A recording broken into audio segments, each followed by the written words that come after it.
Alright. Coffee na naman. Ano yung nila ng takal mo? Mayan mocha with oat milk, and it's really really good.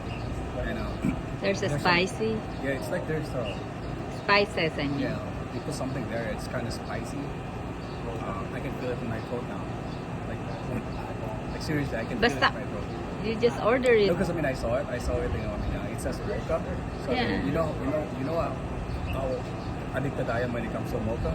So I just like, okay, I'm going to get the mocha. I didn't even realize na besides the mocha, they have like yung spicy na nilagay nila. I think it has cinnamon and cayenne pepper. That's what I saw there in the menu.